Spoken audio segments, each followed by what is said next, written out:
Friends मुंड धोइबा तो आमको सांपोर दरकार निहाती पड़ी था सप्ताह थरे दुथर आम मुंड धोई था आगे आम सांपो यूज करता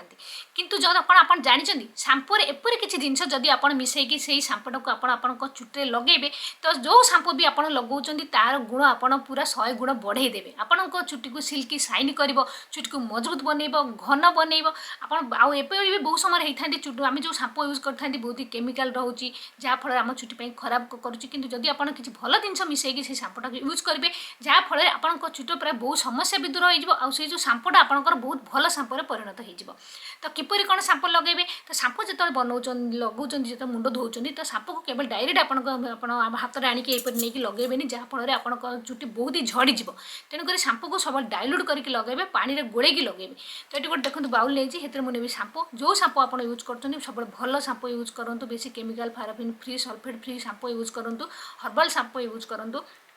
तो जी आप चुटे दरकार देखिए सांपो यूज करूँ ये मुझे देखो गोटे बड़ चामच सांपो बाहर कर सारापर तो ये आम देखो ये आउ कुछ जिन आम मिसेबा जहाँफल आम चुटी बहुत भल हो ये मिसेबी गोटे चामच एलोवेरा जेल जदि एलोवेरा जेल जानते आम चुटी केते भल चुटी को बहुत ही स्ट्रंग बन था मजबूत बन था डैंड्रफ को दूर करता आप चुट छोट बड़ सब समस्या को दूर करता है हेयरफॉल को अटकई था चुटी झड़वा को अटकई था तो एलोवेरा जेल ये गोटे चामच ये मिसई जदि आप पाखे गचर एलोवेरा जेल अच्छी आप तार जेल भी बाहर करके ग्राइंडिंग करके मिसईदेवे बहुत भल है जदि ना तो मार्केट एलोवेरा जेल ये आप मिसई पारे तो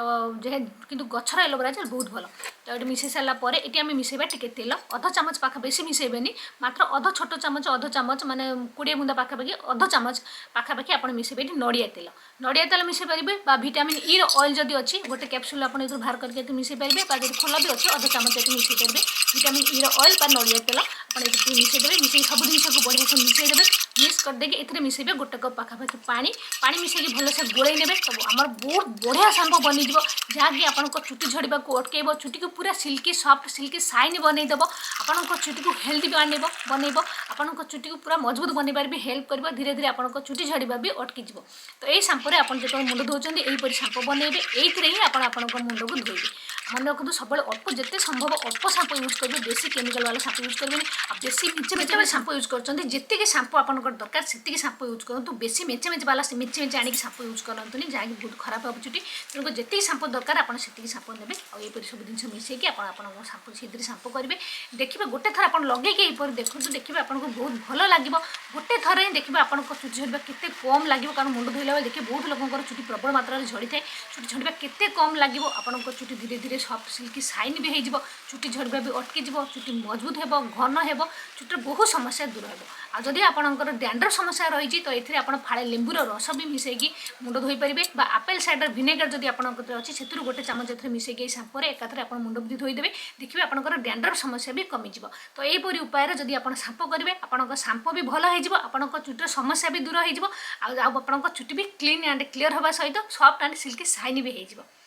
तो फ्रेंड्स यहीपरि आप सांपो करूँ आपंक चुटर सब समस्या को दूर करूँ आपंक सांपो को बहुत भल सांपो करूँ ये सांपोर गोटे बढ़िया हाक जहाँकि आपको बहुत हेल्पफुल लगे तो भावुँ आज वीडियो आप बहुत हेल्पफुल लगी बहुत भल लगी जदि वीडियो भल लगे प्लीज लाइक करने को मोटे भी भूलें जदि चैनल नुआ अच्छा तो प्लीज चैनल को सब्सक्राइब करदे यहीपरि सब सुंदर सुंदर वीडियो देखापी जिते वीडियो अपलोड करेंगे आप पहुँची पार जो मैंने चैनल को सब्सक्राइब कर रखिंट सब सांग मोर अंतर बहुत बहुत धन्यवाद जदि आपने मत फेसबुक फॉलो करने चाहते तो से एका आईडी तुम सांग ना जाए फॉलो करूँ हेटी भी बहुत सारा रेमेडीज अपलोड कर देखिपारे ताले सांग मैंने आज ये रोचे पुणी देखा नेक्स्ट वीडियो सुंदर वीडियो से पर्यंत नमस्कार बाय बाय।